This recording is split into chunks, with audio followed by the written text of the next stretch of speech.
regrouped for this second one, this second run. I think this is the beginning of one, by the way. These guys are in their 30s now. You're not supposed to have another shot at it when it was that good the first time around. And that's what that reaction is right there out of Steph Curry. How about this? Steve Kerr, 4th NBA title as head coach, 6th all-time, 9th NBA title as a player or head coach, won 5 as a player. This is now your 9th ring. 9th ring. 5 as a player, 4 now as a coach. These journeys are always imperfectly perfect. Where do you rank this journey? This might be the most unlikely one of all, but I've just been blessed. I hang around superstars. If you hang around superstars, good things happen. And that guy Curry, there he is right there. Go talk to him. He's the reason for all this. All right, thank you, Steve. Congratulations. Coach Kerr being humble. Jason Tatum on the other side, 40 minutes, 6 of 18 from the floor, 1 of 4 from beyond the arc, 13 points, 3 rebounds, 7 assists, 25 of 80 from two-point range in the series. Worst two-point field goal percentage in a single NBA Finals, and he set an NBA record for the most turnovers, 100 in a single postseason, and that did not overshadow all the superlatives he had along the way in helping the Celtics get to Game 6 of the NBA Finals. They're talking NBA Finals with the Warriors winning yet another title. Keyshawn, J. Will, and Max this morning. Frank Isola joins the show at 6:45 Eastern. Bruce Bowen at 7:30. Kendrick Perkins at 8:45. And Mark J. Spears joins the show at 9:10 Eastern. Plenty of conversation about the Warriors claiming their 7th title in franchise history. This is SportsCenter all night on ESPN Radio and the ESPN app. I'm Jim Basquil. Canadian Adam Hadwin is the leader after one round at the U.S. Open. He ran off 3 straight birdies at the end of the front 9, dropped only 1 shot on the back for a 66, leads by 1 shot over 5 players, including Rory McIlroy, who is playing some of the best golf of his career at a time when the new Live Golf Invitational Series is threatening the PGA Tour. He's been outspoken against this new circuit.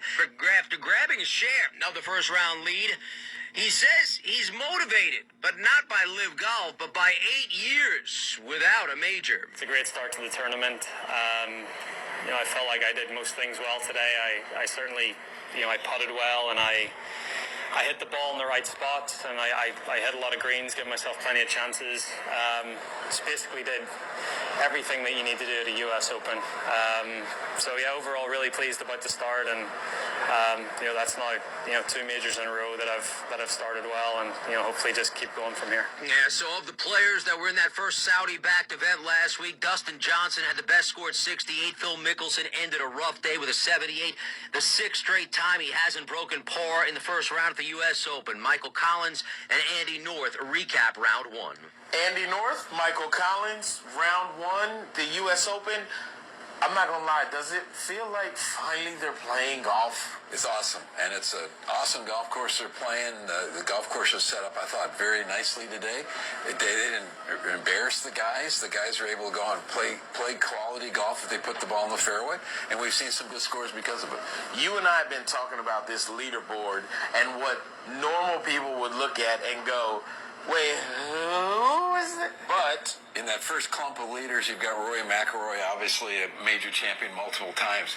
You think, oh, it's not a great leaderboard. But then you get below that, there's 12 guys that have won major championships, even par or better. So we've got a stacked field set up for the next 3 days. Is there one guy, when you're looking at that leaderboard, who's even par or better, that one maybe surprises you, or that you look at and you go, that's the dangerous guy? I really thought that coming into this week, Dustin Johnson, who was a 40-1, was either going to have a great week or be terrible.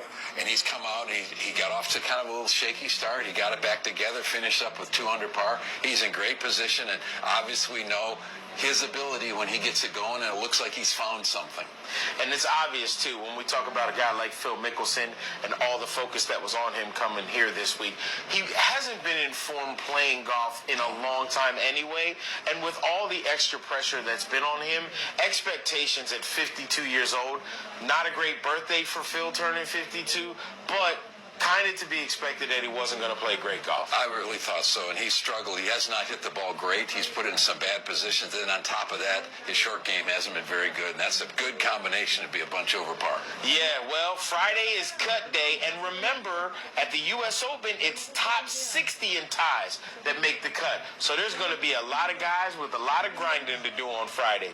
Coming up, the Dubs are champs again, and Clay reflects, and we take a look at the Stanley Cup final and tell you if the Yankees can run their win streak to 14 in the Bronx. That's next. This is SportsCenter All Night on ESPN Radio. The Golden State Warriors are the NBA champions. Coming up Friday, I'll tell you why this definitely moves Steph into the top 10 of all time. Keyshawn, J. Will and Max, Friday at 6 a.m. Eastern, ESPN Radio and ESPN2. This is SportsCenter All Night.